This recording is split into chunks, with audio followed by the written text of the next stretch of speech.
Hello, my name is Miss Charlie Goins, and I would like to discuss with you today three theories that were introduced in Chapter 10, Understanding Business by McGraw Hill, published in 2024. Motivation, passion, and commitment are described as engagement and undisputed characteristics needed in a successful business. Motivating employees is the greatest could obtain, but usually fail to utilize or do not utilize well. So, yes, those theories and why these three have become my top ones that intrigued me the most and wanted to discuss with you today. So, psychologist Abraham Maslow's theory of hierarchy of needs is described as needs are our basic motivators in any aspect.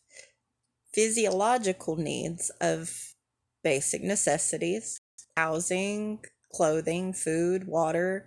Then there are safety needs of feeling safe in one environment, social needs of feeling included, loved, accepted, esteem needs of um, recognition, acknowledgement from outside sources, self love, and self respect for yourself. And then there are self actualization needs. So, self actualization needs is fulfilling one's purpose, rising to one's potential. And in doing that, there can be great motivators in that.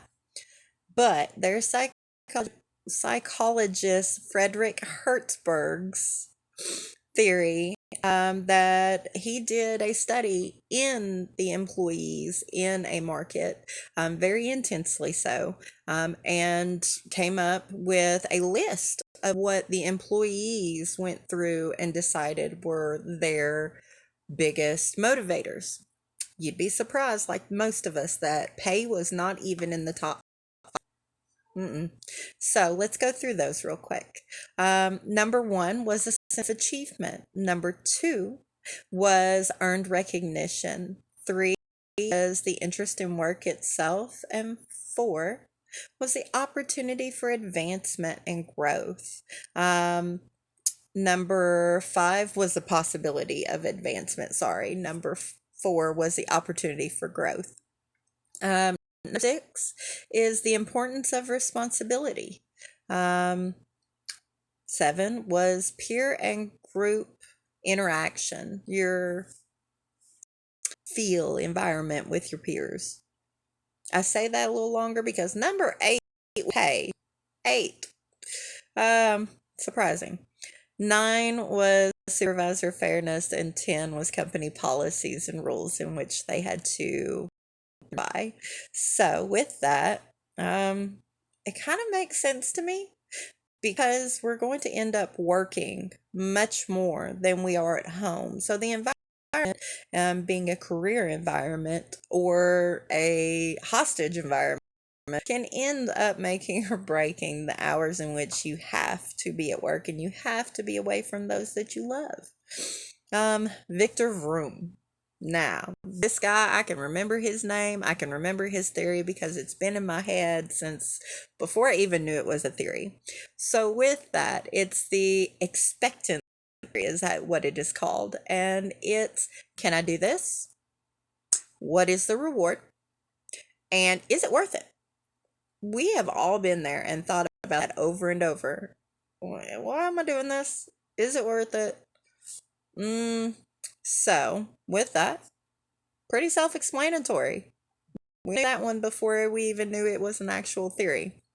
So, each of these theories has their own usefulness, and I think each of them need to really be evaluated when going through and deciding whether or not to implement them in your. So, with each of these theories, there's something a little different that they each bring to the table. Maslow believed that your needs are, the basic motivators that motivates everyone in this world. Hertzberg basically threw that out of the water and said those needs really not the same thing. With that, pay ranked number 8. So kind of shocking, stuck with me. And vroom, was it worth it? Can I do it? Basic questions that we've all asked in weighing pros and cons of doing a lot of things in our life. So, with 3 different theories and how they motivate is calculated differently. So, with the circumstances, it could be one, it could be the other. It really just comes down to the managers or the owners' understanding of their business, how it is supposed to go, their employees in which they have there, and how they want to implement forward is completely at their discretion. With that being said, these intrigued me. Thank you for taking the time to watch my video. My name is Charlie Goins, and you have a wonderful day.